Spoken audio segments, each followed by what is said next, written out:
All right. Hello, everyone, and welcome to episode 7 of Grief. Let's talk about it. Today we have a very in-depth topic. Thanks to my colleague Kathy Gleason. How do you grieve someone that you wanted dead? So I want to take a minute to introduce the panel members today. Harvey, Hello, hi. My name is Harvey Laguerre, host of Men Are the Prize, the podcast. D, Hi, my name is Dee, and I'm the host of Unplugged Grief Ministries podcast. and Kathy. And I'm Kathy Gleason, host of As I Live and Grieve podcast. Thanks for having me here, Tony. You guys are welcome. And I am Tony. I am the host of Memories of Us podcast and the host of Grief Let's Talk About It. And yes, today I am really, really excited because no one, this topic right here, no one wants to talk about or people really avoid. So, yeah, how do you grieve someone that you wanted dead? Kathy? I think the big question is, can you grieve someone you wished would die? I think the answer is yes. From the responses that I've had, and I've talked to many people, I've talked to someone who mentioned that they lost their mother to a serial killer. I've talked to people, women who have been raped and knew the person who raped them and things like that. And, their response was, when that person was around, they had a mix of emotions that came along with that, Right. and I wanted to dive deeper into it. What are those emotions like when you see this individual? You grieve this person, there's a part of Absolutely. you that, and I really use this word very strongly, that really hates this individual. Right. Right. So that's a different mindset you have to be in to actually know the individual and want this person to be dead. It's not the grief I that I think think we also, normally think of. Yeah. Grady? I think the grief that we're feeling is because when you know that person that committed that violation against you and your family, and you know them well, or they may be even a relative, you're grieving because now you've broken that relationship. You no longer have that relationship with that toxic person. So that's where your grief comes in, is the broken relationship. Does that make sense? Yeah. Just thinking about it, is it the grief or the emotional aspect of anger? Guilt, because most people keep when it's someone that and you have to live with that individual. One or two things have happened: either they've gone to court or been acquitted, or you know what I'm saying, you live with that person or individual for long periods of time, and it's a consistent thing where it's a mixture of fear, um, anger, wanting to do something bad to them for the most part, but then feeling guilty of having that feeling. So are you grieving then the relationship in the aspect that it's a relationship you wanted but never had? Are you grieving the things that might have been, that you hoped had been? Had you maybe hoped for resolution and never got it? Are you grieving those things that are missing, or are you grieving the person? What do you think, Harvey? I don't know. As I hear you guys, and I purposely didn't immediately jump in, as you guys are all more professional in terms of grief, and helping people. For me, one thing I'm thinking about is whatever emotions I feel when somebody who has wronged me has passed, whatever emotions I'm feeling, I think the first step is understanding whatever comes about is right. Like how whatever emotion hits me. For me, I'm thinking relief is the first thing that comes to mind. Mhm. Somebody who did something terrible to me or family, something that's affected me and will always affect me, that Mhm. person dies. I know I'm thinking bad things. They're dead, great. How did they die? Was it painful? Did they feel pain? Did they feel the pain they inflicted on somebody in my family? I know I'm going through just a tornado of emotion. And I think at first I'm just trying to deal with the fact that I'm feeling all sorts of things. I'm happy that they're dead. And should I feel good about that? Should I Mhm. feel bad about that? Mhm. Is there there's no manual to that. There's no right or wrong. Right. So then how do you deal with that? I know for me, I mean, I'm a father, I'm a husband. If somebody did something to my wife or one of my kids, and I'm not the violent person, but I certainly don't know how I would handle something Right. happening to my family. Am I mad because I didn't get to do it?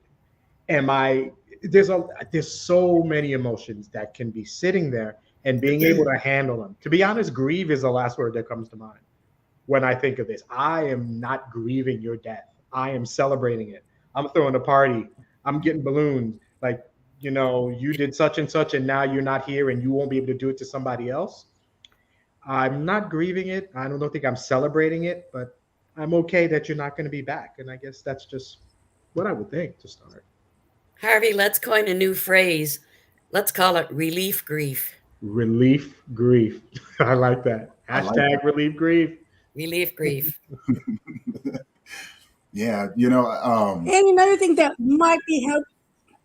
Yeah, the go other ahead. thing that might be helpful from what I'm listening to what you're saying, Harvey, but at the same time understanding what Kathy and Tony is saying, is um, when our emotions of the hate that Tony mentioned comes up, or even you, it, are you really hating him, or are you hating what he did? Because if it's what he did, that's the appropriate time when you need to find the forgiveness so that you have peace with yourself, so that you can somehow in time release that anger, release that hate. That might come later, but I don't know that it would come immediately. If somebody who really hurt you, such that the trauma is so deep Mm, that decades after the fact, you're still carrying that trauma and its impact on you, and you find out that that person is now gone off the face of the earth, I don't know that if you haven't already, decades after the fact, I don't know that you're immediately going to think of forgiveness. mm. I'm not sure you'll ever think of it. Harvey had some great insight about feeling so good that that person was no longer around to hurt anyone else. It's hard to separate those two, I think. It really is, because they are separate. Because on one side, it kind of collides with each other. On one side, you don't want this person around. But if it's someone that like a family member or a friend or things like that, and you hear everyone else talk about these things about him being a good person and things like that, that actually makes you feel a certain way. That truly does make you feel a certain way. Right. Example: some years ago, I had a friend of mine who was killed. The person who killed him was his brother. So I watched the family struggle with understanding what has happened, or I've had the family struggle with the feeling of wanting to love him and want to disparage him from the family ever again. It was just a crazy situation that had a lot to do with gangs. So, what I'm saying, when I think about the mentality of that as well, like I've seen things, um, I've seen people just struggle in different ways when it comes down to it. Yeah. Yeah. Um, there, Um, oh, go ahead. I was gonna say we got a comment up here, and I think it's really good. This, Yeah, I was just gonna say. yeah, she says, I don't hate the people who murdered my little boy, but they want accountability. That I can understand. And Yeah. if they don't get it, then they don't know what they're going to do. So again, there's another aspect to this thing. Right. This person, you want them to have accountability. You still know this individual. So yeah, so Right. I can definitely understand that, reliving that Yeah. situation on a daily I, basis. So go ahead. yeah, I think there's another scenario too. If it's an instance, excuse me, where it was your parent, or for example, say your parent, mother, father, who abused you as a child, Mm, and they die.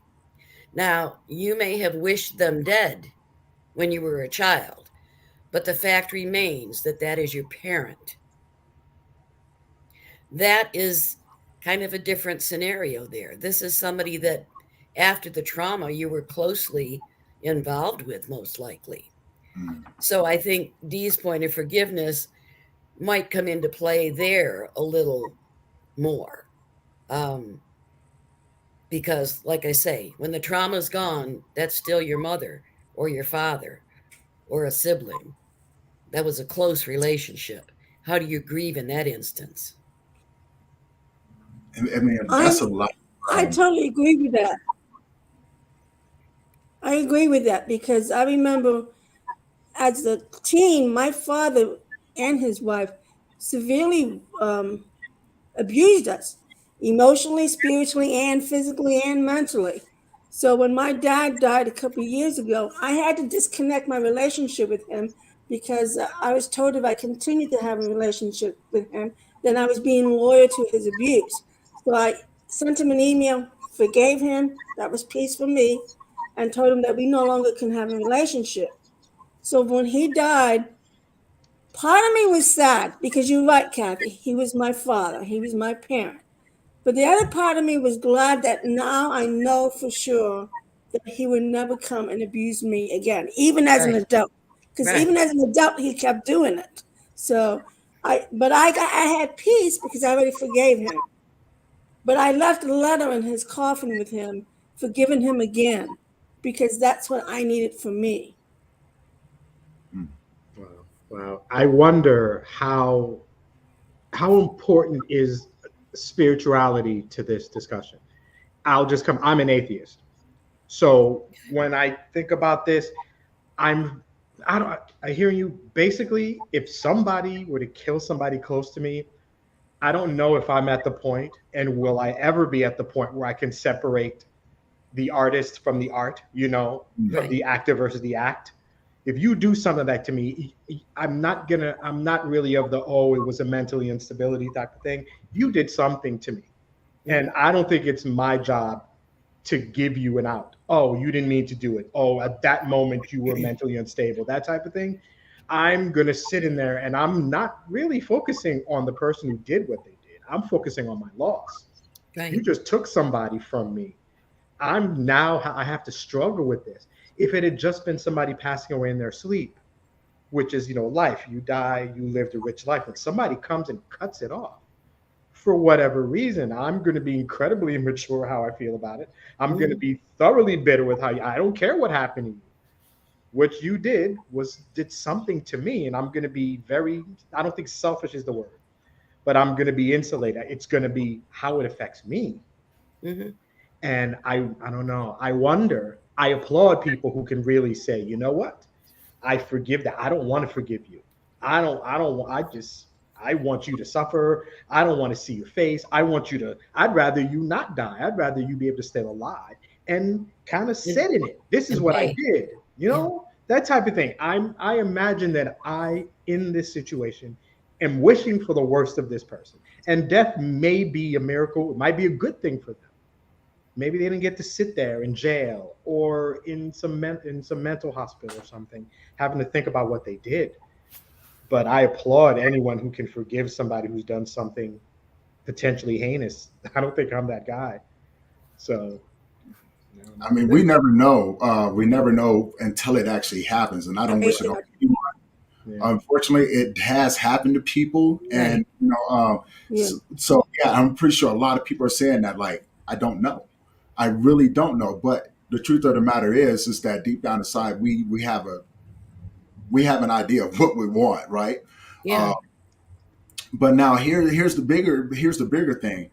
Would gender play a role in how you perceive those things and how you see the other person? I think it does. I think our masculine and feminine personalities do play a huge role in it, considering, if you look at how men and women react to a lot of things.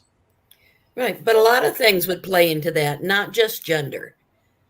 Also coming into that would be how you were brought up. To Harvey's point about being an atheist, Yeah. you know, then if forgiveness is not part of it, is forgiveness connected to grief or is it separate?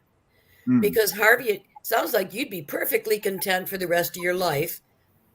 And I'm somewhere in the middle here, but you'd be perfectly content. You wouldn't have to forgive. And if they drop dead, you probably wouldn't grieve them either because you don't have that attachment to them. You Mm, don't have a relationship with them at all, other than the fact that they brought trauma into your life. So I think, Tony, to your topic, gender, I agree. Gender does play a part in it because gender plays a part in almost everything we do. mm, Women and men just react differently, they respond differently, they feel differently. Um, but I think it's the way you're brought up too.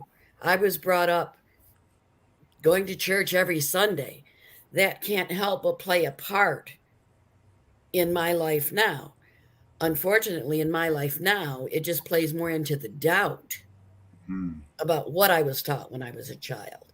But for some people, maybe for D, that becomes such a solid part of their life that they can't separate from that. And of course, in the Christian denomination, you're taught to forgive. I'm not sure I could forgive somebody if they harmed one of my daughters, one of my grandsons. I don't know that I could ever forgive them, Christian upbringing or not. I just don't think I could. And I'm not sure I would grieve them when they were gone either. Yeah. Mario just commented on that, and he pretty much just said what you said. It's such a complex thing, right? Right. Even myself, as someone, but the people that I have left in my life, Mhm. and I tell my sister, I tell them all, if someone was to do something to you, there's nothing in this world that would stop me. Nothing in this world. Now, on the other side, being raised up in the church, yes, we are taught to forgive, but I do remember a part that says an eye for an eye before everything was paid. Exactly. So, I mean, do I? More than likely, I would go for the eye for an eye, Mhm. and I wouldn't ask for I wouldn't ask anyone to forgive me for it. But Right. then there's a side of me that goes, would I be able to live with what I've done? And I don't have to honestly answer that. Especially if it's someone that I know. Like, what do I tell them? Does it make it? Since now that it's personal, Right. how would I approach it? Because you can do real bad things when you take something personal. Rather than I'm saying, someone that you just know, a friend or something like, or an acquaintance. You know, So I don't know. All of those different things do come into play when I think about it. Yeah. Depthness of how how everything kind of collides with each other, Yeah. depending on the situation. Yeah. I've talked to women who have been raped, and knew the person who did it, and I can tell you some of the stories. Most of them was like, if I ever catch this person by himself, I'm going to get him. I'm going to do this, and Mhm. I was like, okay, well, let's hope that you don't catch this individual. Now, from somebody who understands that, how would you perceive those actions of this individual saying that? Because you're looking at it from, are they talking from the emotional side, or is faith has a thing they're going? I don't think so. I think most of that is just a response. You know. Good point. Good point. So in your case, Tony, the forgiveness you talk about might be to forgive yourself Oh, for well, something you've done or Yeah, that's a thought. good thought. Yeah, yeah. that is too. I mean, I can forgive myself for almost anything, especially when it comes down to my family or people that I love. There You you know, go. there's no rules for me on that one. You're like, everything's off the table. Yeah.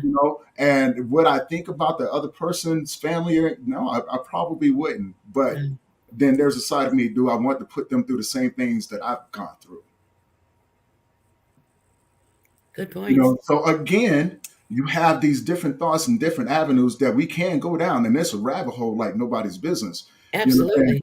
so It's it's a matter of I think the individual in those moments exactly. have to make that choice, Yeah.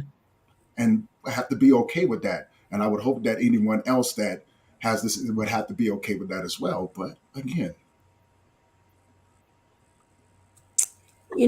I think I've told this story before.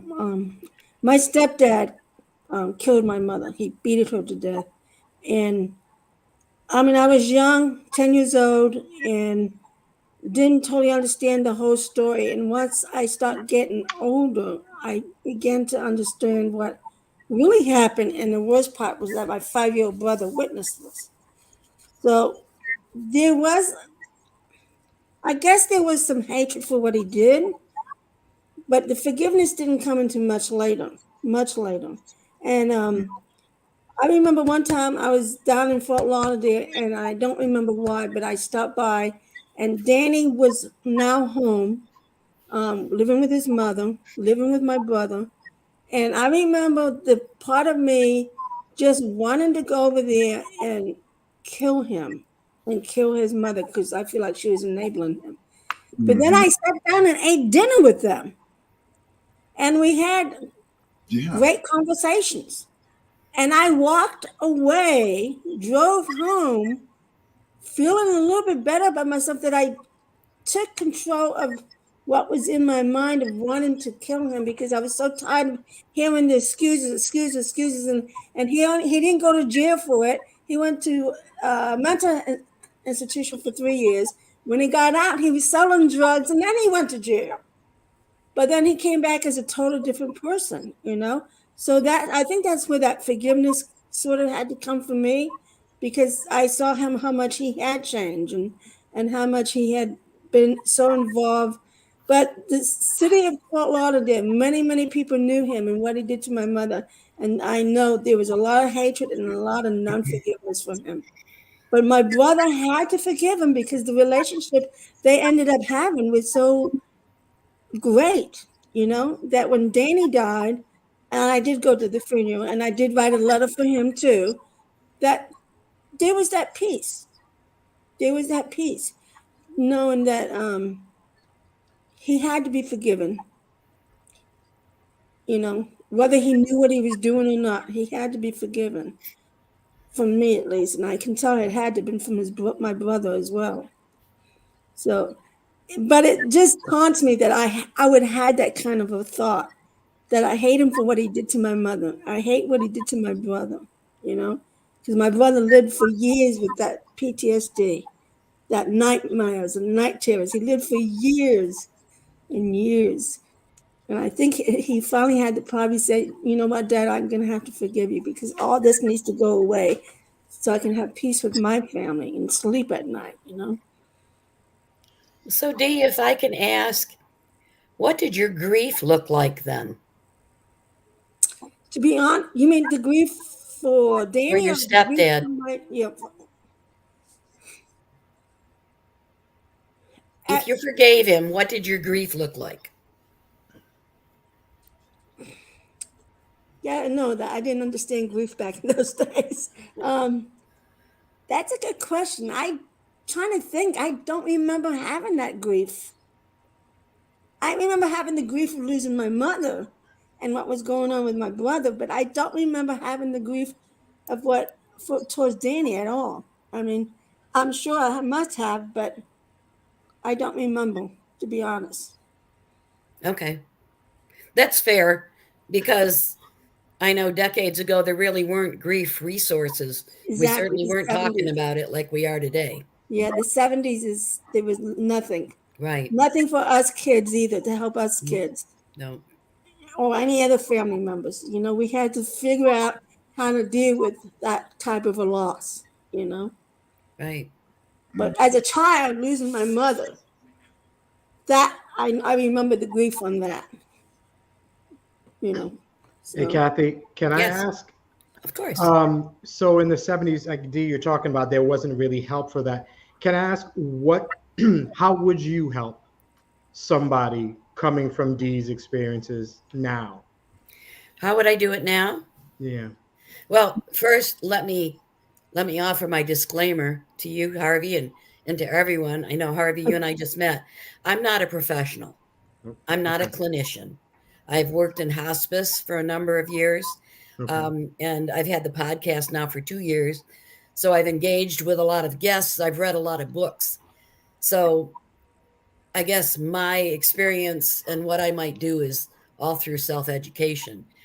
But yeah, I think now I would try to get them to either tell me or write down the story in all its ugliness, get them to get it out of their system. Mhm. And then I would try to have them see which actions or which feelings they could separate them from their anger toward the person and the anger of the act itself. Mm. Try to separate those two and try to find Mhm. some way in there to identify also how they might have wished it to have gone. Again, depending on the situation. If it's a parent, for Mhm. example, or a relative, a friend, someone they knew, I would consider that they might be grieving the relationship they didn't have. So I would try to have them describe that. And then I guess through getting it all out of them, either on paper or to me or to someone else, I would hope that that's kind of helped purge the anger, so to speak. I would never suggest that they forgive unless they themselves came up with that. I would never make that suggestion. I would just help them get their remembrance, the memories, the ugliness and everything out of them onto paper or out verbally, and then just discuss them as best we could until they somehow came to some kind of peace with it. I Okay. don't know I if that think helps. back in my teen years, I used to write a lot, Kathy. I used to write stories a lot, create stories. And I think in a sense that was my channel or safe place. Even if I wasn't journaling what happened between our family and our mother, I think the fact that I was just writing, being creative and writing, and that sort of would be like a safe place or Yeah, I it think wasn't. anytime you can get the emotions out of you, it's Mm. Yes. good because to keep them Yes. bottled in, I mean, that's what I did decades ago when my father died, when I lost an infant child. Um, that's what I did. I stuffed it. I didn't know what else to do. I don't think I probably knew what the word grief meant, but I didn't necessarily Yeah. connect it to what I was feeling. So I just stuffed it all and went on with my life, went back to Yeah. work. Nobody told me differently. I didn't know it was going to hurt for a long time until more recently, when I've studied grief a bit more, when I've become more familiar with it. Now I'm grieving those losses from decades ago. Mm. I'm Yes. grieving those Yes. now as if they just happened last year. Yes. Wow. I agree. Same here. Yeah. Tony, does Because grieving that ever? sadly the 70s. Go Oh, ahead. I'm sorry. Go ahead. Go ahead, D. Go ahead. I was going to say sadly the 70s or even the 60s really not to compare to today of what we have, between the coaches and therapists. I I just remember the year after she died, we were now living with my father, and I just remember that it seemed like it was a sin to grieve. Like don't you dare. We don't want to see your emotions. We don't want to hear your tears. So it was easy for me to slide under the covers and grieve privately without worrying being judged. But the sad thing is, even today, people are still being judged and criticized for their grief. That's society for you. It's terrible. That's terrible. I was Yeah. gonna ask if if grief is it a continuing? Is it something that continues? Is it something that happens? Is there a point where you stop grieving, or does it just become something else? Somebody, if I lose somebody and I grieve their death and I grieve for a while, do I get to a point where now I'm past grief and now I'm accepting what happened, or am I always grieving? Is it always something? And maybe that's too general a question because maybe we don't all handle the emotion the same way. But Yes. is grief is a one stop shop, or is it a trip that I'm always on? Well, it I think depends it on the depends. it depends on the individual and the Yeah. relationship that you have with that person, right? So you have some Yeah. people where Yes. you don't have that connection with that individual. You will grieve that individual for a short amount of time, or say, for instance, Yes. anticipating someone dying from from an illness or something like that. You will grieve that individual, but you've already accepted or acknowledged. I don't like the word accepted, but you acknowledge it, right? You come to a place of acknowledgement. And some people, that grief Yes. dissipates, and depending on the individual, you will carry that grief with you, and over a period of time that grief will become a part of you. You know, my loved ones, I always grieve them, and it's for some people it's been 20 some years, 30 some years, and for some, like my son, it's been 6 years, my mother's been 3 years. Yes, I will carry that grief with me because I love them that much. Right. And for me, it's a respect for them. It's a way that I can honor them, right? Unfortunately, my parents died from natural causes and things like that. So I was able to acknowledge that. But letting go right now, no. So whether if it's a one-stop shop or anything like that, you have to ask yourself, or you have to look at the individual and the relationship. I agree with Tony 100%. I think grief and acceptance are Yeah. two vastly different things. But I know I lost my husband coming up on 5 years ago, Hmm. and we didn't get married until late in life. So I can't say we had like a 40 or 50-year marriage, but I will grieve him until the day I die. He was my best friend. Um, but my grief changes where shortly after calling hours were over and I had all that paperwork to do and get through all that stuff, I was a wreck. I was devastated, and it was Hmm. tough to get through day after day. But now I've redefined myself. My grief is still with me, but I'm keeping it. I'm keeping it deep inside me, remembering it, remembering the happy memories that make me smile, like seeing a bottle of hot sauce. And there are some other ones that will just make me smile. And I just go on with my happy life now, carrying that grief with me. It's in a completely different form, though. But grief is Yes. very Yes. individual. What it is for Yes. me is different than for Dee, for Tony, for you, Harvey, for Yes. everybody. It's individual. Yes. And for me, I take that. I may be grieving a little bit now for my mother, but I grieve a little bit more for the loss of my son. But I don't make that grief into something big. I instead, that anger that I lost my son, I turn it around and do something in his memory, like what I'm doing now. I do this in memory of my son because Right. I know that's what he would want me to do. So, like Kathy says, everybody grieves differently. So you may hold your memory of your loved one differently, you know. Well, here's But a question. Here's a question to get back on topic. Would you give that same respect to the individual that did that act to you, or yeah, would you give that same respect to that person? Right? Hard to say. I don't know that I'm yeah, that good a person, Tony. I But don't like to think that about myself, but I don't know. but I don't know.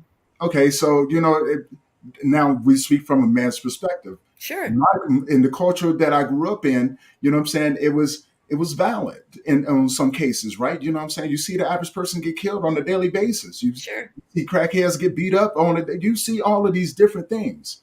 So, culturally, if that was to happen, would I resort back to that nature? Because we are creatures of habit. So to Absolutely. say that we wouldn't do it in the heat of the moment, there's crimes out there called crimes of passion. In the heat of the moment, you will do something bad to hmm someone. But Right. if you're a bigger person, I don't know. You may look at that individual and go, just go. What is there a happy medium where you can look at the individual? Ask yourself, is it worth it? Is it worth it? Is it worth what I would do to this individual?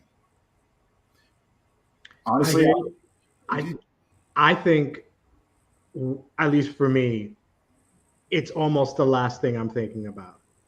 I'm just I know myself well enough that if something bad happened, I know at my base level, and that's not to say that I might with time consider something else. If something bad happens, I'm not concerned with how I feel would appear to others. Mm. or my response to their act, how it would be. I'm listen, I'm a father of four. If somebody did something to my wife or one of my daughters, Mm-hmm. listen, I just met you all. I don't care how you feel about what I do. You understand? Right. Right. That's my kids. Somebody did something to somebody special to me after I avenged their death. Then maybe when sitting in jail or whatever, I'm like, wow, I wonder what people think of me. But at the moment where I am acting on strictly emotion, because Mm-hmm. that's all it is, Uh-huh. Right. I could care less. Somebody took something from me. It's Right. There's so much emotion. There's so much there. We're talking about grief, and it's so interesting. I'm grieving the death of somebody I love. I'm grieving experiences. I'm grieving the future I thought they were going to have. I'm grieving, if it's my daughter, I'm grieving their loss, the Sure. career I thought they were going to have, the wedding I was going to pay Right. for, the grandchild I was going to have. All these things I'm grieving. Way down on the list is Right. if I handled the situation. Wow, should I Right. have done that? It could be no, but I could care less. I'm thinking Yeah. about other things right then. At that moment, I am more, wow, look what I lost. And you just kind of sit there and contemplate it. And I like to think that maybe later on in life or eventually I would be the person to say, you know what, just for my sanity, just for me, just so that I can sleep at night better, because I don't know if I'd ever really be able to sleep, but just so I could be in a better place. I gotta let that person go, or I gotta let the act go, or I gotta let something go, because otherwise it's pulling me down. Mm-hmm. And it's again, I applaud, because it's a real deep level of thinking that I don't know. I hope to never have to find out if I can do it, Right. Right. but I respect anyone who can, because I'm just like, you did such and such, and I don't really care how you feel about it. I just don't want you to be here. I don't want to see you. I don't want to hear you happy. I don't want to hear a judge saying that, oh, Yeah. this was a temporary act. I want vengeance, and I know in my heart that's what I would want, and then I will deal with those feelings later on. At Mm. least I agree entirely. I need accountability. You did this. I don't want to hear it was an accident. I did it. I shouldn't have done it. I apologize, whatever. And then from then on in, how I feel is how I feel. But I don't know if I would be able to apologize though. Because if you get me to a point to where I have to go to that place. Oh no! Wait, once I do, and I hate really Mm-hmm. putting myself in it, but it's the truth. Okay, you know what I'm saying? That's the reason why we have these discussions. It's deep and it's the truth. I don't think I would care. If I had to go in, I would look at the judge and go, "Do what you have to do," because I did. I did what I felt I had to do. mm-hmm. Um, And I don't know if honestly, I don't know if I would feel guilty for it, because we got some great people leaving some comments. And please, anybody who's tuning in, put your questions in there. We're more than happy to answer them as we're going along and things like that. And thank you guys for tuning in and leaving these wonderful comments. Thank you. Um, but no, I don't think that forgiveness part. I think once I go back to that dark place, I'm not coming out, because Right. I've already made my decision. I'm looking for, like everyone else, I'm looking for accountability. Would I look for forgiveness? Probably not. Um, Even in sitting in the jail cell, I'm keeping my mouth shut, and I probably wouldn't feel any sort of way about it. So, Tony, question then for you and Harvey. And I agree with you both. I can be pretty hot tempered if provoked, but despite that, I look so passive. Um, question for the two of you.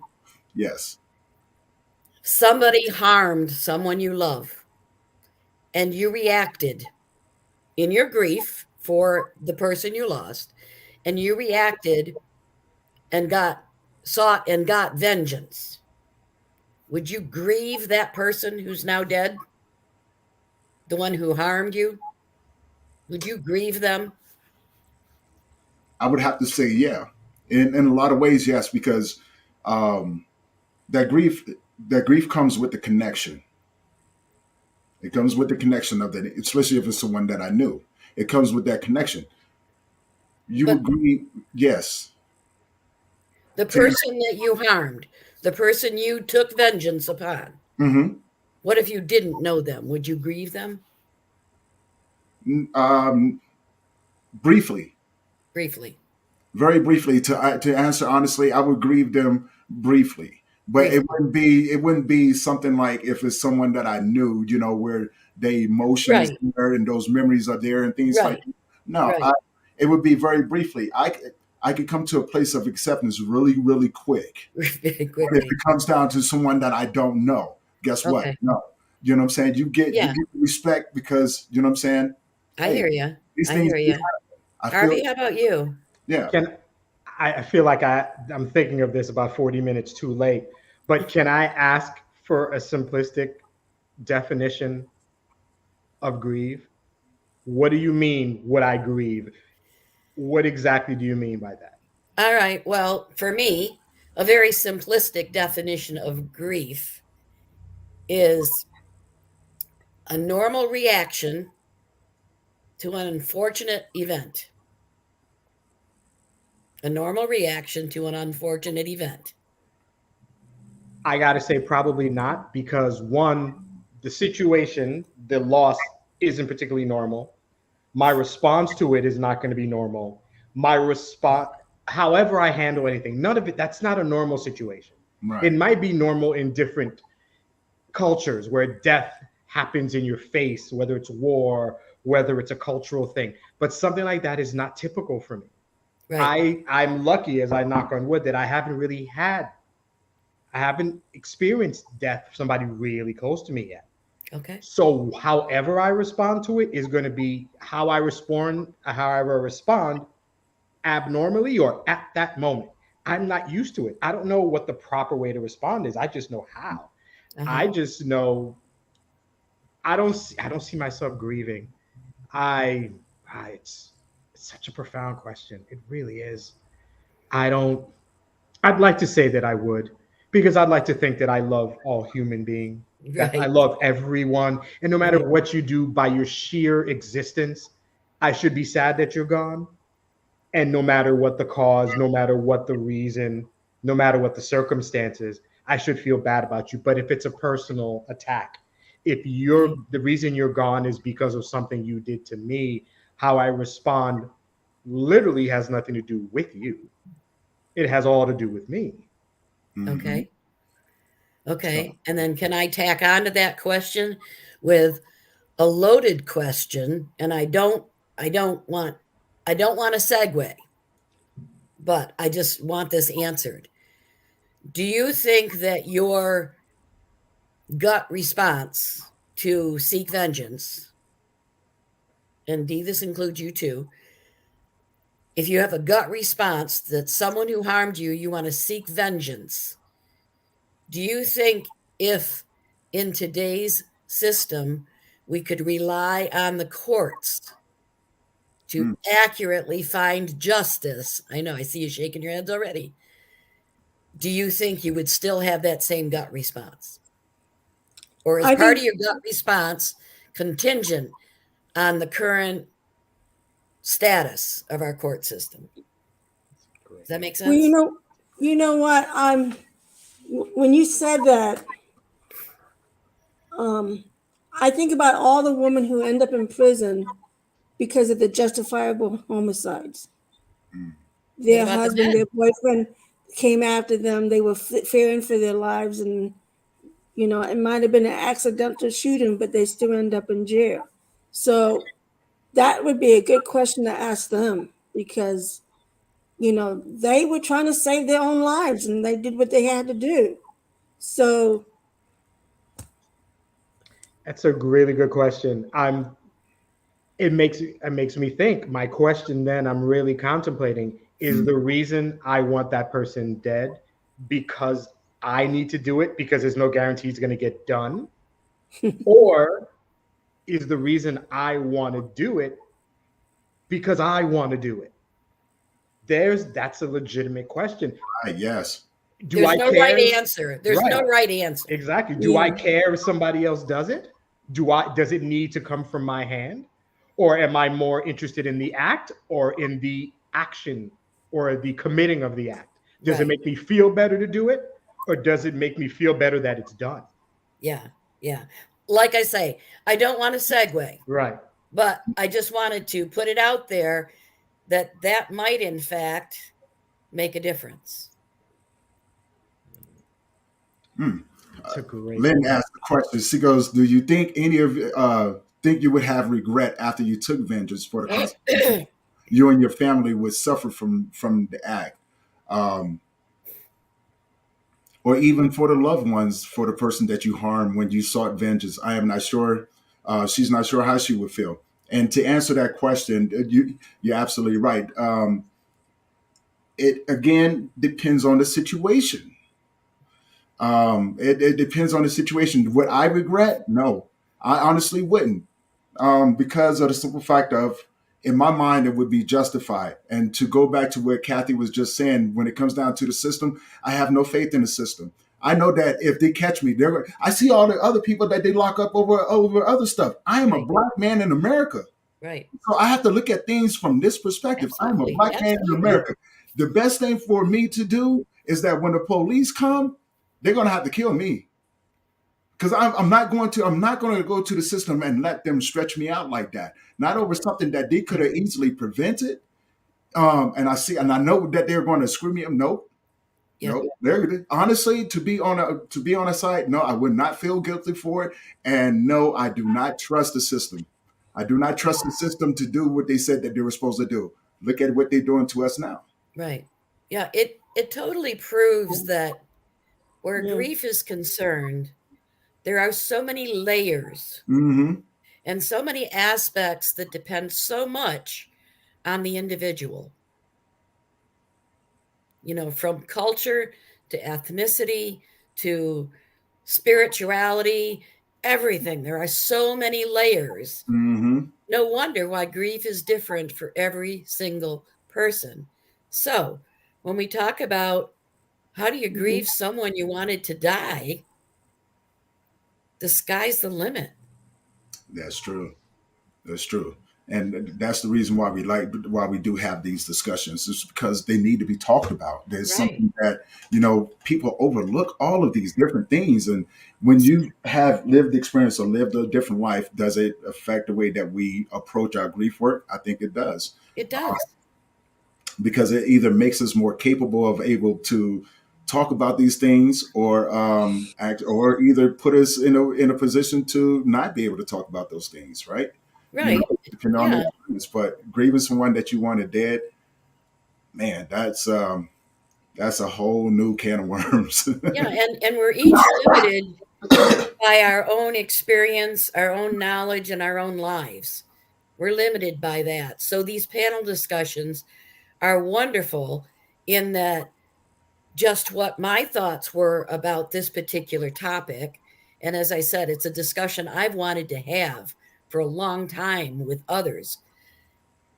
But it has expanded my knowledge and my thoughts about the topic by 4 times. Actually, more than that, because of the comments of our viewers.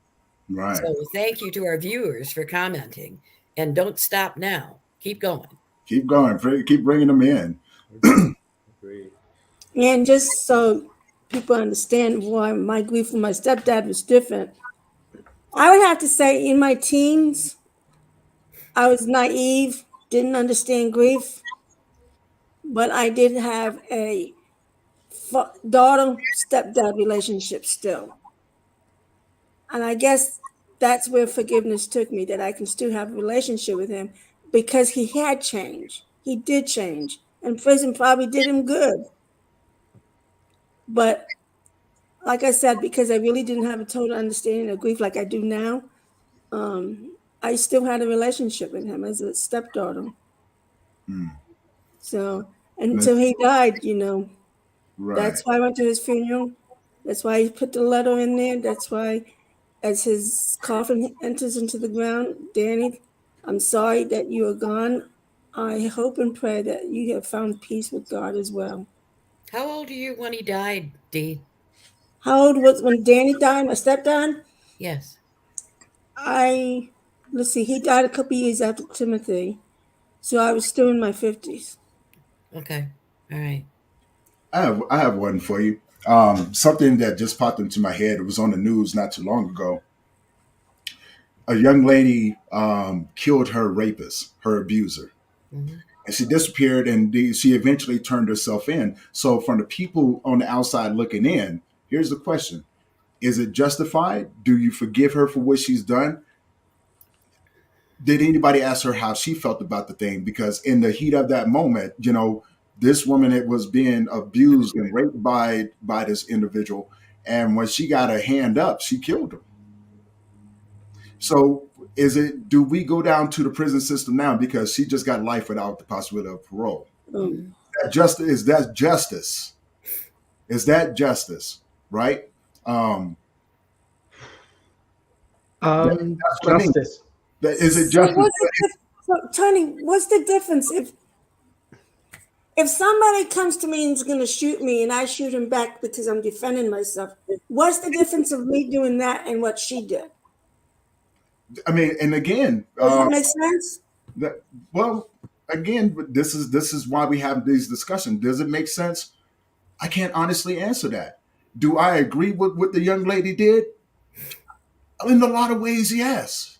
Yeah, me too. You're doing something to this individual, taking away, adding trauma to this individual. So eventually, the mental aspect of it, she broke and was like, no more. You know, I could talk from a place where I was being molested, and I could tell you the thing that I did. I put a knife in the man's stomach. Do I regret it? No. But he never touched me again after that. Neither. He never touched me again. Now, did I tell everybody? Now that I'm older, I tell people that I've done it. But when I was younger, no one wanted to believe me. So no, I didn't say anything. Sparkle just left a comment down here. Becoming one with your thoughts and feelings around grief is a practice. It takes time, but it's worth the effort. Yes, it is. Yes, It it is. is. And when you talk about a situation like that, that go hand in hand, depending on the individual. Can I say, I think if we're Mhm. talking about, if we're within the system, I think the response, they're going to look at the situation and they're going to say, did she think she was in imminent danger? Did she think something was going to happen at that moment? That's going to be self-defense. He's coming at me, blah, blah, blah. And my response to that is this woman knows nothing but rape and violence from this person. Mhm. So I can't, obviously I can't speak as a woman, but if I see this person who's done nothing but violent things to me, and if I think that person is going to do that again, that's enough. Please do that. If that person does that, yes, you kill him. Yes, whatever happens afterwards, that's the next thought. But somebody who you know is going to commit an act like that you've dealt with over and over again, you're not in a mental state of mind to be making rational decisions. Should I let him go because he's not going to kill me? He's just going to rape me? That doesn't make sense. At that point, no. Listen, I'm going to do what I have to do to make sure I feel safe. And if you, as the rapist, die because of it, then so be it. And it's surprising to me that if we know the circumstances of the situation, we know that that person raped this woman, and we legitimately, a jury can say, send her to jail. I'm Yeah. astounded. I'm not voting no. I can't do that. If That's that person did that, I am fine. I'm completely fine with saying, no, you're good. You did what you had to for your safety. Not only did you protect yourself, but to be honest, you protected society by getting rid of a rapist. So I know that just shows how sad it is with the system. System right. should handle that. Exactly. And so, and again, it depends on it. There's some people that go and get a slap on the wrist. Mm-hmm. Some people don't. Just recently, here's another good situation for you. Just last Saturday, friend was driving. Guy, little 20-year-old guy, 24-year-old guy was drunk. Brand new big old truck. Ran the red light. Sardine this car. He killed two people, and the third one had to get airlifted down to the hospital. Crazy part about it is that everyone knew each other. Everyone knew each other. They just happened to be crossing paths at that wrong time. So now I look at the family, because I do also consult with them as well, and I look at how they react to it. And the guy now is out on the $12,000 bond. How do you respond to something like that? Because I've heard the conversation. They're like, the mom, the dad, the sister, the girlfriend, they're all like, we're going to his house. We're going to get everybody at the house. I mean, it is it's crazy. But on the other side, they were like, well, he was drunk. I'm pretty sure he didn't mean it. So there's a lot of back and forth going on with that. Wow. And the one person that I'm worried about is the other brother, because he's the quiet one. And he hasn't said anything to anyone. So automatically, when I think about this, what is he thinking? Because he'd be the first one, go honestly, but I don't know if I would stop him.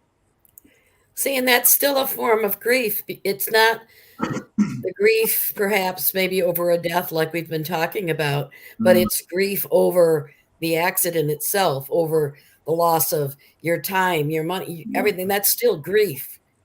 And people still have that gut reaction sometimes. Okay. Now, accountability, we've been talking about a lot. And I feel like with just the situation that you mentioned, I can know you all you want. We could have been family friends. We could have gone to high school together. The whole I'm drunk thing doesn't go far with me, because you have to understand, as an adult, if you've got a license, you recognize drinking and then driving, there's a problem with it. So so at that point, you have accountability. At that moment, when you get behind the wheel, that's your accountability. You should have known better. You don't get to say he didn't mean to do it. Well, if you know what happens when driving and drinking are mixed and you do it, then you did mean to do it. That's at least how I would see it. Right. And I think the fact that these people that know each other makes it even worse to me, because how do you handle it? If I'm the guy who if I'm the drunk driver, there's an interesting question. I didn't mean to do it, because that's going to be his response. I killed somebody that I know, but I didn't mean to drink and drive, but I did. What am I grieving because I can't believe I killed them, or am I grieving them because I can't believe I made that mistake and it was an accident? Are you grieving the death, or are you grieving what caused the death? Right. So again, it goes on both sides, right? We have to look at the person who committed the act. We have to look at what happened, and then look at the other aspect, and then you have to compile all of these things in. That's why we always tell people these things do get messy. It gets very messy, but being a practitioner, I learned to be patient with individuals. But now here's one. And Mario, thank you for chiming in as well. And maybe he can chime in to speak a little bit, to leave a comment on this one right here. In the military, I've talked to a lot of vets and things like that, and they talk about going to war. And they talk about some crazy stuff, like private shooting commanders and things like that. As a platoon, how do you look at that? Is it justified? Is it, what happened? Or if they're in war, they lose someone to say the enemy, the person that they're engaging. They don't get the time to sit back and grieve that individual. They look and go, I grieve that person later, and they keep moving, right? And sometimes, and I've heard this on several occasions, they don't never get the time to go back and mourn that individual because they're so engaged with that person, even though they, right? Yes. Well, wouldn't that be the origin of a lot of the PTSD? And again, it goes back into that question: how do you grieve that individual? How do you grieve these individuals? We can grieve this person over here if they get the chance to. But the PTSD and that suffocated grief that's been there, eventually it does come around. And Mario just commented. Thank you again, Mario. Shout out to you. I believe grief can be a choice. You can choose to grieve for various reasons or choose to stop grieving. I like that. Very well said. Very well said. I think another interesting part to look at in terms of the military, do you grieve let's say you killed somebody, you're in war, and obviously we have an enemy that we are fighting against. Do you grieve the killing of somebody who you know nothing about, who you ended up killing because of a simple political disagreement or something had happened? You shoot somebody because that's what you're supposed to do.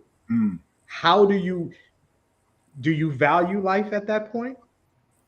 Because I wonder, when you go to war and you're killing people at that point, and I'm not going to the military, so I don't know, but I'm just shooting somebody who I don't see. All I see is a gun. All I see is bullets going over my head.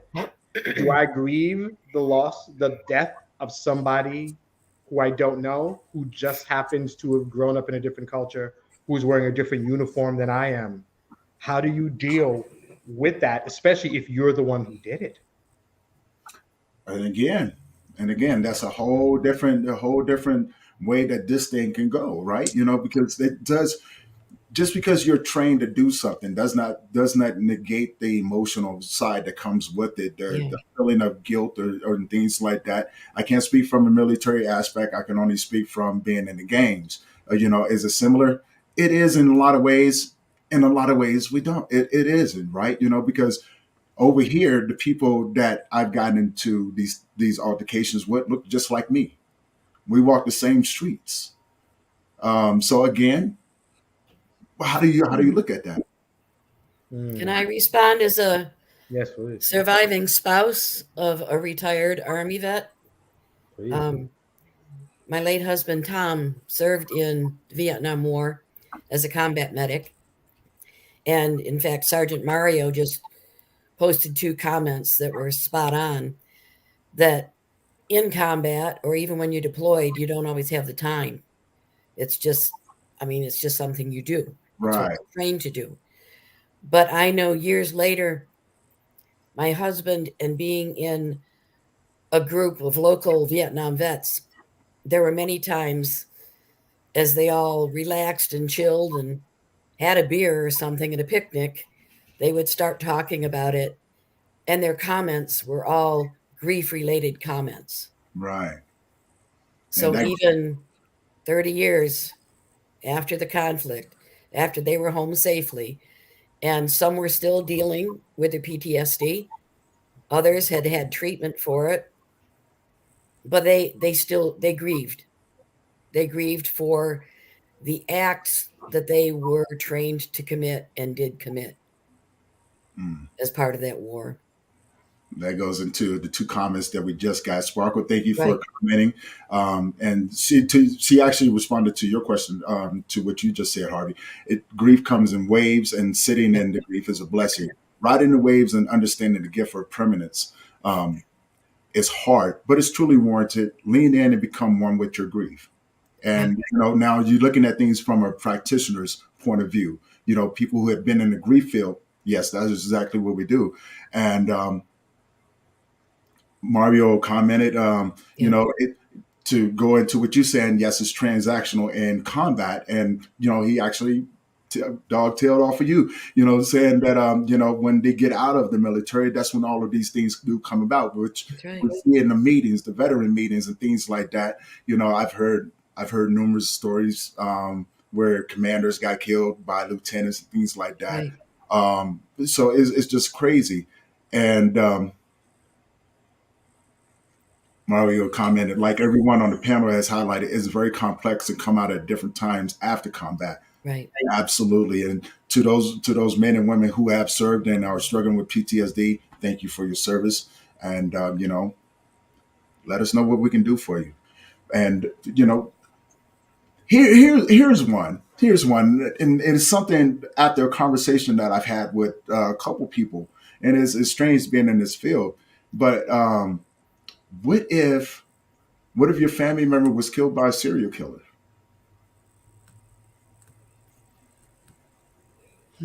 Why would that be any different than a death by violence from anyone? Well, when you think about it, a serial killer has already made a name.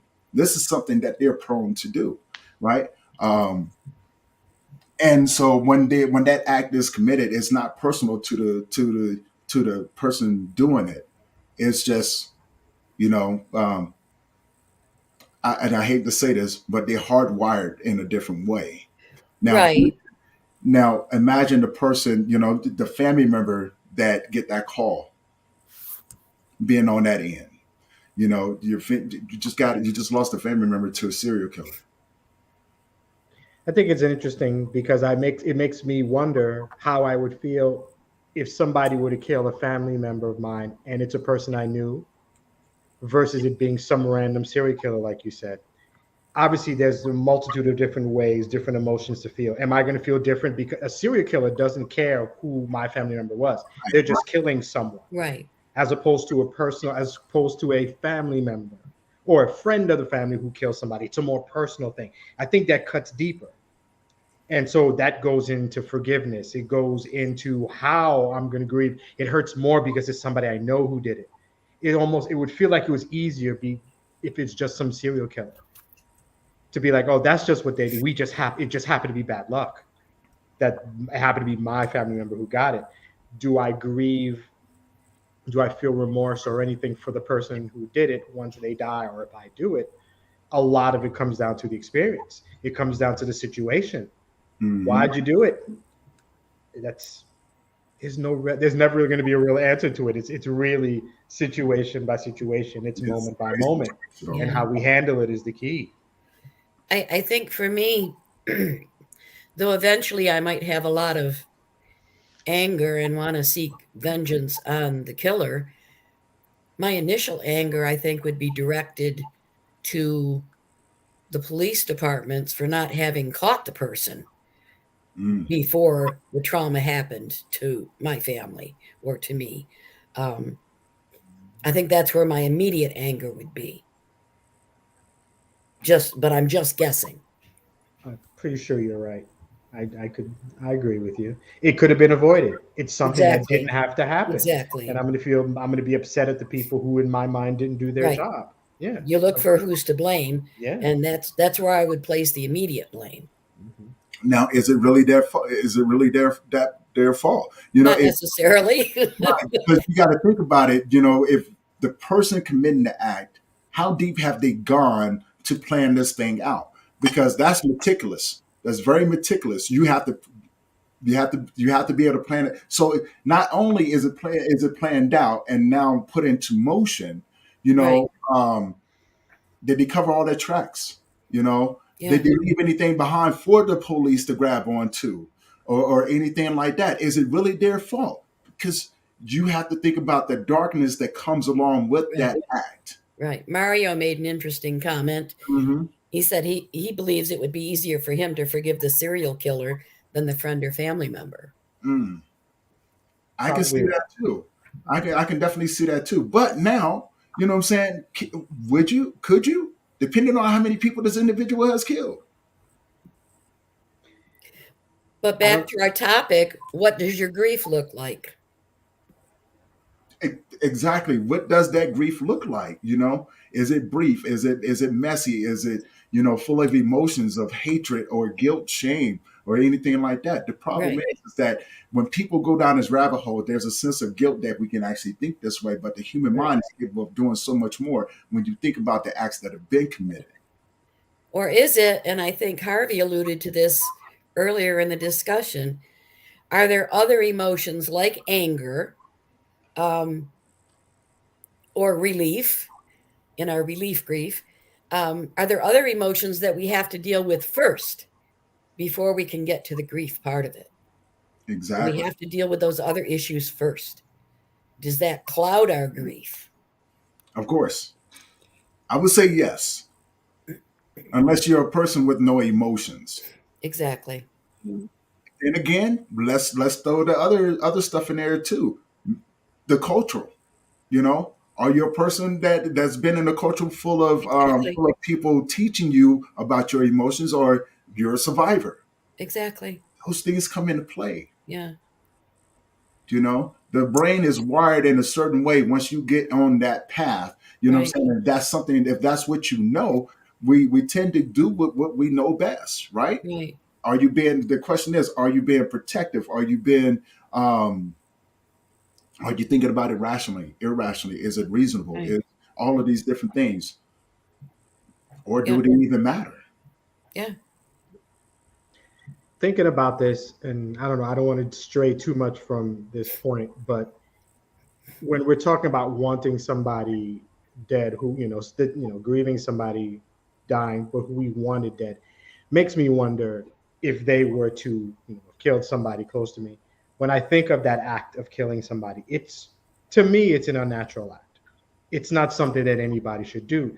So I have a tendency to overthink these things. So in my head, if it's something that you're not supposed to do, in my head, I'm thinking there's something wrong with the person emotionally, mentally. And is it a fair thought to say, you know what?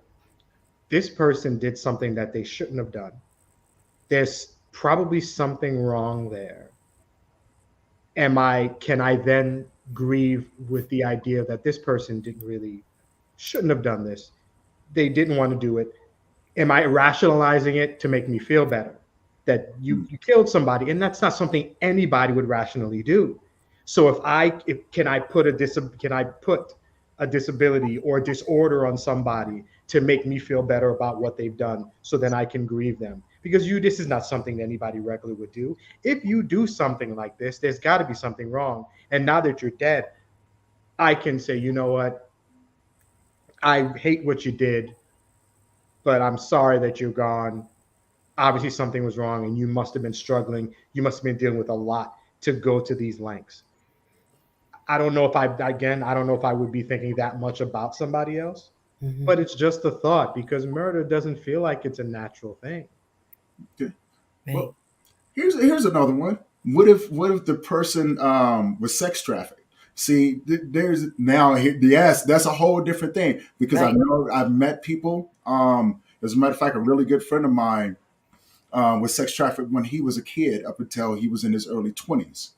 So, when you think about things like that, what if that person was sex trafficked? You just got caught up in this ring, and now everyone that has done this heinous act to you, because you grew up with them. Because most people that are sex trafficked are sex trafficked from people that they know. Right. Only those that get taken out of state, because when they get taken out of state, it's usually from people that knew the family. Right. It's a whole different thing the way he explained it to me. But now think about that. Now you got all of these individuals doing this act to you, and you feel some sort of way about that. I know I would. You know what I'm saying? And talking Yeah. to people, they're like, I want this. I want accountability. I want something to happen. Deep down inside, how do you really feel? You want this person dead. You feel some sort of way about that, because for the longest time, this is all you've ever known. Right. There is some sort of attachment to that, right? There's an emotional attachment that comes along with that. Is that easily forgivable? Get, you want something really bad to happen, unless you're just used to it. And most people, when they get used to it, it just becomes a place of accepting this is the way life is. You've given up hope. Now the person that's sex trafficking you can do whatever they want to you, and you're going to have to, and you're okay with it from that point on, because now it's natural. Well, you're okay with it because you don't know any other way to get out of it, perhaps. Mhm. It's the only thing you know. But that sounds like a case of the relief grief, that should something happen to them and you're all of a sudden free from their control, I think maybe you have to deal with those emotions first. Mm-hmm. Okay. Once you accept your freedom and figure out what it is you're going to do, or get yourself to a safe place or whatever, Mm-hmm. then you may feel some grief for that person because you did have a relationship with them, much as if it were a parent. You did have that relationship, that bond. But I'm thinking that you might have to deal with some initial emotions first Right. before that grief, what we know as a more natural type of grief, comes to the surface. Okay. My opinion. So here's a question. Do you think now, the way things are, that society's looking at all these different things we're discussing as being normal, when we actually see it as a total abnormal? It's not normal. But yet society's treating it like, well, it's happening every day in every city, so it's normal. That Right. doesn't make it normal. Yeah, it doesn't. No, it doesn't make it Right, wrong. exactly. We know that, but it seems like society thinks, well, it's happening every day, everywhere, to everybody, so it's a normal thing, and they keep I don't going think on. I agree with that. I think that's the media. Yeah, that's I just. think Yeah, you're perceiving the media is accepting it as the norm. I think what you're really seeing is that it's being handled with a certain normalcy that you wouldn't want. But you have to be realistic. It happens a lot. We don't want it to happen. I don't think anybody does, Right. but they handle it with a certain, we watch shows where we watch, Discovery, where they go through these whole journeys of discovering who killed people, because it's something that happens so much that now we have to have a plan. We have to figure out exactly how to figure out who did a murder or a rape or whatever. Mhm. But no matter how much we do in terms of trying to solve murders and stuff, it'll never be normal. It's just how we deal with it might be normal, but the act isn't. But yeah, I would hope to never we ever feel that way, and I don't think anybody does. I don't think any police officer or anybody in Yeah. law enforcement Yeah. or would ever go with normal. But it's kind of what I do as my job, so it's something I'm used to seeing, but Right. it's certainly not normal. Right. Yeah, Mhm. because again, it goes back to the thing: is it something that you see every day? Yeah. In your mind, yes, this is normal. Mhm. On the outside looking in, so someone who's never been around that on a day-to-day basis, no, Mhm. that's not normal, right? At Right. least that's what we think. There's no right or wrong way to do this. Now, here's a tricky one, right? We talk about the abusive relationships, and I've talked to a lot of women who have been in relationships with a husband. I've actually seen it, and have been in an abusive relationship myself, where the woman was the abuser. And when you see these individuals walk around with these bruises on them and every day, and it's a day-to-day thing. Deep down inside, they said, "Oh, I need help," but as soon as something happens to this individual, normally it backfires because now the person is mad that it has happened to them. Right, right. So again, Mhm. how looking at that situation, what do you think about that? I mean, because I've had women tell me, I want that man gone. I'm tired of being hit. I'm tired of living my life in fear and things like that. But they're too afraid of the act. So when someone else does it to this individual, they become defensive. Why did you do that to him? This person, So that there is something to really think about. They in the I same think sense they this individual, they want something bad to happen to them, but as soon as it does, now it's changed. it's it's also like my mother. She really loved her husband, so she never would have seen that her life was threatened.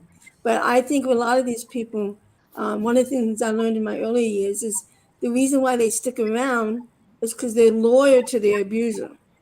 They're Mhm. loyal to the abuse because Exactly. in some of their minds they think they're still in love with him. So there's no way he's going to kill me even if he abuses me. So they Mhm. are loyal to that abuse and to the abuser, and they think they're still in love with him.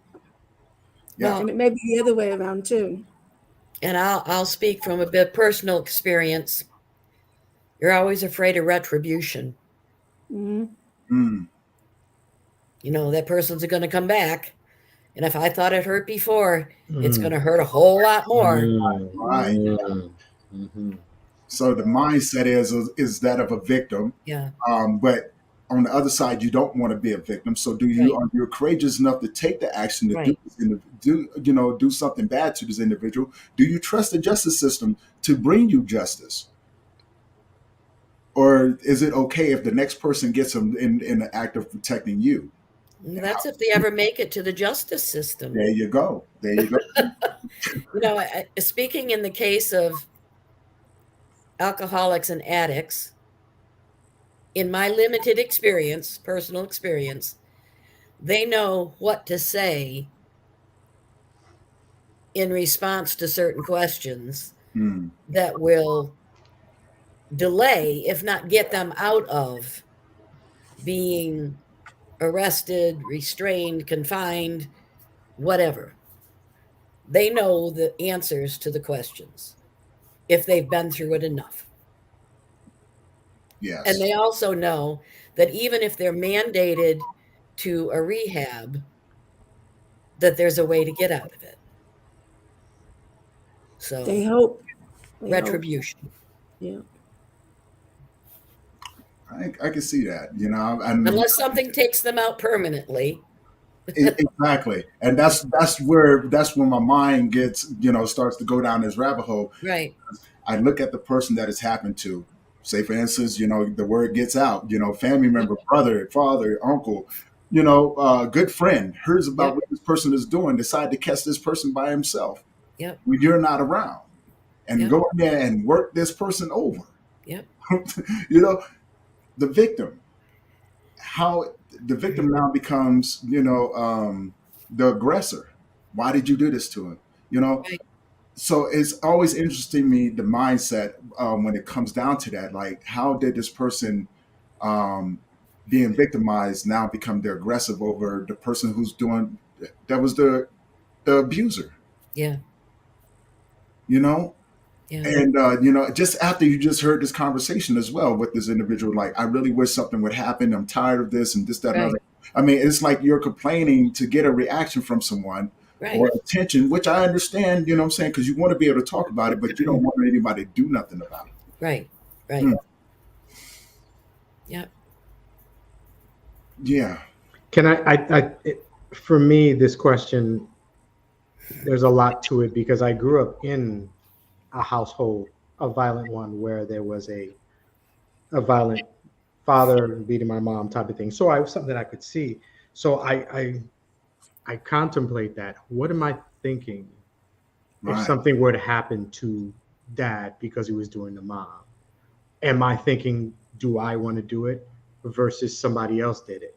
It's Right. experience, circumstances, the closeness, how close you are to the person that they're violating. Right. It's such a deep, I mean, I said profound before, but it really is, because I can feel one way, personalize it more, I can feel it even deeper. Take it away, it's somebody I don't know, then the feeling changes. It's very much situation to situation, but I don't know, that's a personal one. It's something to really contemplate. I mean, it's my father, and for me, it's a parent that they're both still here. I both see them, but how would I feel if retribution, something were done to deal with past trauma, past situations? Would I Yeah. be upset if my mom decided to handle business because of what he did? Would I grieve him? Would I grieve the mom because now it'll never be the same? Right. It's It's deep. it's it's It's deep. deep. It It goes is deep, right? too deep. Yeah, too deep. Too deep. Yeah. I told you it was a profound topic. Yes, ma'am. Without question. That's that there, because I had to think about that. I was like, man, I've seen situations like that. And I've actually, been the guy on the other end, where, I watched a friend of mine get beat by her boyfriend almost on a day-to-day basis. Mm. And I did, and I told her, I said, one of these days I'm gonna get him. I'm going to get him. And she used to always tell me, man, this motherfucker would just die and this, that, and other. Okay, keep telling me this stuff. Yeah, just keep telling me. And so, and every time something would happen, she would always call me and say, he just did it again. Now here I am going, okay, I've already warned him once. And then when I actually committed the act, and I went over there and I beat him. I beat the man like he owed me something. Yeah. And when I was done, she was mad at me. Yeah. You didn't have to do that to him. I was like, then don't call me no more. Yeah. Mm-hmm. Yeah. Don't call me. So my emotions at that time was going, you know what? It's not right that he's doing this to her. I'm waiting to see what's going to happen. And we all know that in abusive situations, more than likely, they end up killing the person that they're abusing. And so I was like, no, I don't want that to happen to my homegirl. That's my friend. I've been knowing her for years. So instead, I'm gonna do it to him because he deserves it. At least in my mindset, I told myself he deserves it. And when I beat him, why did I love him, this, that, another? Then, you're gonna have to make a decision. You're gonna have to make. You can't keep playing victim, because this right here is gonna get somebody put in jail for a long time. But that whole situation, that whole thing right there, got me to thinking, like, how? Is this something that you just become accustomed to?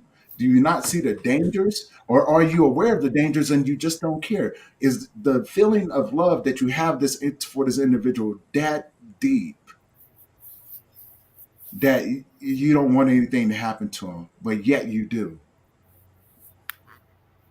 I think the fear is stronger than the love. The fear of, if you try something and it doesn't work, you could suffer for it. Yeah. If I shoot, I can't miss. Exactly. Exactly. Or you know what I'm saying? And what if I Yeah. do? What if I do hit him? What do I do now? This has been my whole entire life, Yep. right? What do I? You The, may want out, but it's got right, to be a foolproof method. right.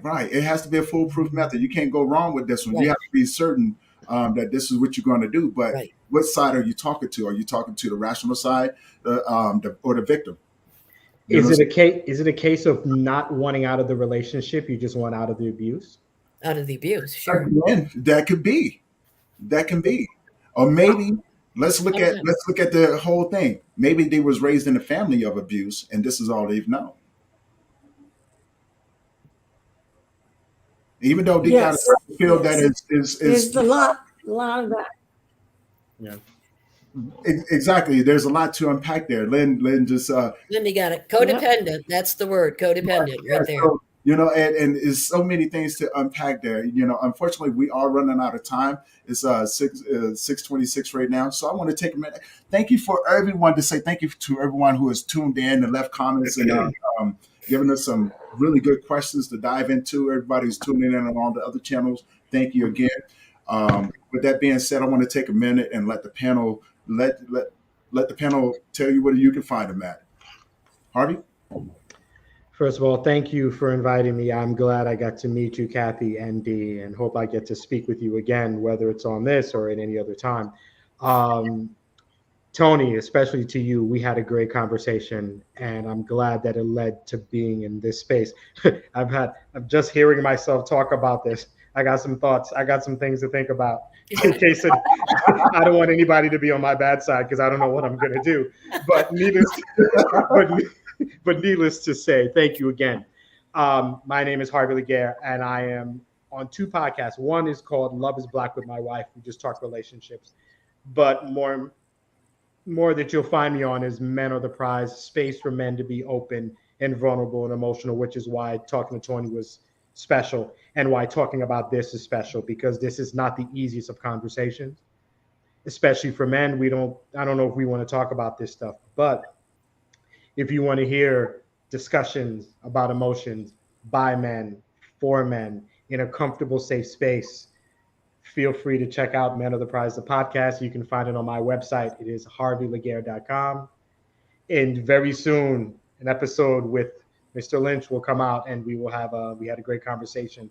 But again, thank you so much to all three of you for having me, allowing me in your space. And I hope to speak with you again at some point. Thank you. Dee? Well, Harvey, it's good that you came on with us because often sharing our stories from the past helps us to grow to become better people. And it also changes our mindset as well. But yeah, I'm Dee, and I'm with the Unplugged Grief Ministries. You can also find me at my website, www.unpluggedgrief.org, and my podcast is also on not Yahoo, YouTube, and Facebook, and Zoom. And we really dive into these kind of conversations as well. We also having a workshop coming up in March on When Children Grieve, which is in a sense related to this. So we hope that people can join us on that time. Kathy? Well, thanks, Tony, for accepting this question because I have been waiting for a long time to be able to discuss it. And I feel very honored to have been able to discuss it with the three of you and also appreciate the comments from our viewers. You've all helped me grow and understand and heal in many, many ways. These panel discussions are vital. You can find me on www.asiliveandgrieve.com. Our podcast is 2 years and growing. We have listeners in 80 different countries now. New episodes release every Tuesday morning, and it's always a guest talking about grief in some way, shape, or form. A lot of diversity on there, so I hope you people will listen in. If you want to find me on Facebook, the best place to find me and reach me is in the Global Grief Network because I'm helping them with their conference coming up the end of April. So thanks to everyone. It was a pleasure to meet you, Harvey. I hope our paths cross frequently. And Dee, it was nice to see you again. And again, thank you, Tony, very much. Hey, thank you guys for being on here. I am Tony Lynch. I'm the founder of Memories of Us, where we offer grief support for to men. Also, the host of Memories of Us podcast, where we showcase inspiring stories of loss and grief, and the host of this wonderful podcast, The Grief Let's Talk About It, where we dive deep into these topics.